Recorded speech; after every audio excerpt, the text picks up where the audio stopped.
You're watching the Fox 11 News at 5. Our top story tonight, millions of people across the West Coast are dealing with heavy rain this week. You're looking at video from Woodland Hills in Topanga Canyon, where overnight rain and mud impacting the roads there. Let's take a look live right now. Santa Monica. All right. Well, hard to see if it's really coming down with this angle, but you can see that it is misty and foggy and all that we are used to in Santa Monica from time to time. Let's get the actual forecast from our meteorologist, Adam Kruger. Yeah, a little yucky on that shot right there. We've got more of this kind of drizzly, misty stuff as we continue through tonight and into tomorrow morning. Then we'll see a little bit of a break before the next storm system comes in.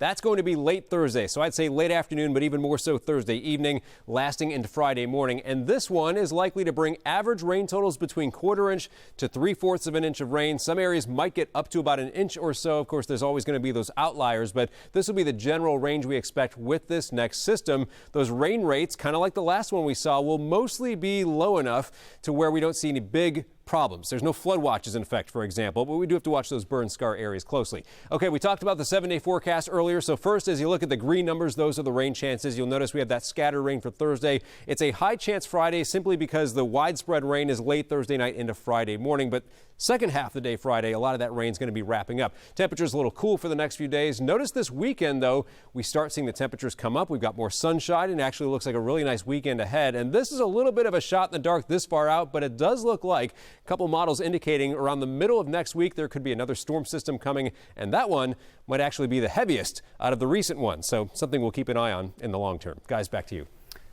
All right, thank you so much, Adam. We know it's a long road to recovery for people displaced by the Eaton fire. CAL FIRE says over 9,000 structures are destroyed. So where are people going if they've lost their home? Austin Westfall spoke with a man sharing his story of how his family's staying afloat. Austin. Guys, before the fire, Alfonso Soriano was diagnosed with kidney failure. That meant that he could no longer work, and that meant that he and his family had to move into his mom's house. Just 3 weeks after that, that house burned to the ground. I asked Alfonso if he's okay. Health-wise, no, but we're here, we're all together. That's all that matters. We met Soriano in his hotel room. That's where he, his wife, and his 2 sons live for now. He showed me this video of his charred home. I left my wedding ring in there. I left everything in there. He says nothing is salvageable. Everything he and his son were wearing today came from donation centers. It's been really stressful, mainly just stressing over my parents and their situation. We've been at the Hilton's for the last 3 weeks. I originally met Alfonso at a Pasadena recovery center last month. In the days immediately after the fire, other family members put a roof over their heads. But then they got longer-term housing through 211 LA. That's a nonprofit organization that's partnered with companies like Hilton and Airbnb. Is it a stretch to say that you're living out of plastic bags now? Yes, we are. They'll stay at this Hilton for at least another week and a half, but they say it's up in the air after that. And since Alfonso's health is deteriorating, he can barely walk, his wife handles most things. She was out shopping for affordable housing when we visited. We spoke to her on the phone. Are you finding any apartments whatsoever that are within your budget? No. He says the county is agreeing to pay any sort of down payment on an apartment, but rent is not covered. If they can't find an affordable place here, they say they'll likely move to Barstow. We're managing. I mean, what can you do? And life goes on. He says they're mainly living off of donations and off of disability for now. If you want to help them out, we have more information on that at foxla.com. Austin Westfall, Fox 11 News. Thanks for reminding people of the need, Austin. All right, thank you so much. LA County officials giving an update on the efforts to recover from the Palisades and Eaton fires. The EPA is setting up temporary sites to process hazardous household waste from the Palisades and Eaton fires. Officials say the site will safely package and transport materials for disposal with air monitoring in place. While Malibu's mayor supports the decision, others criticize the lack of transparency while working with our local officials. In upcoming weeks, as information is collected by the various partners, it will be shared regularly with community residents and it can be used to guide additional mitigation efforts. The EPA says the locations are safe and necessary for wildfire recovery, but similar sites have faced pushback in other areas. Meantime, phase 2 of debris removal is underway in Altadena. The Army Corps of Engineers and FEMA are clearing burned metal, brick, trees, and ash from homes, schools, and businesses. FEMA says debris will first go to a temporary processing site. That location hasn't been announced yet. The statement, the LA County Coordinated Joint Information Center says in part, the county is currently working with the Army Corps of Engineers to identify various landfill sites in the Southern California region that have capacity and meet the regulatory requirements to accept fire debris.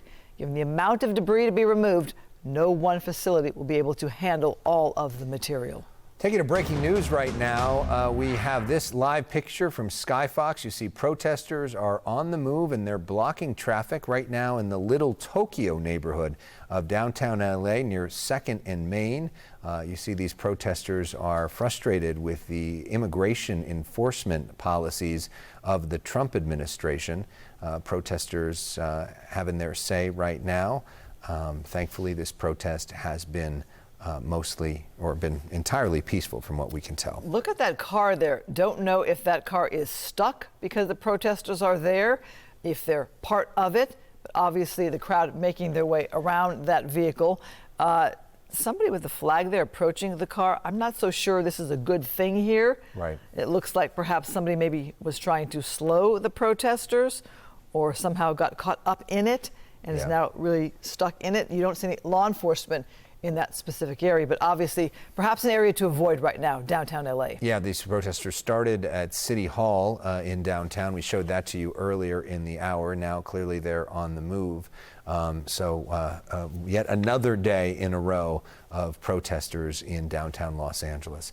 Meanwhile, to Washington now. Tonight, Governor Newsom is there meeting with President Trump and congressional leaders to push for more federal aid in the wildfire recovery efforts. He posted on X this evening that he had positive meetings in an effort to gain bipartisan support for more aid. White House Press Secretary Caroline Leavitt mentioning Newsom in a briefing. And as for Governor Gavin Newsom, well, the president is willing to work with anybody from blue states or red states to do what's best for the American people. And the president really enjoyed his trip to Pacific Palisades last week. He felt very inspired by the frustration of the residents there. And he has been wholeheartedly committed to ensuring that the water is flowing in California to prevent these wildfires. He has continued to apply tremendous pressure to Gavin Newsom and also the Los Angeles mayor to allow private residents and property owners to access their property. This is the pair's first meeting in person since they met on the tarmac at LAX almost 2 weeks ago. They have not released any pictures or video of the actual meeting between Newsom and Trump. All that was Newsom on Capitol Hill. He's expected to be back in California, the governor, tomorrow. Take a look at this here, smuggled with snacks. Coming up, exotic beetles stopped at LAX. Why are these tiny creatures such a big threat to our crops and our forests?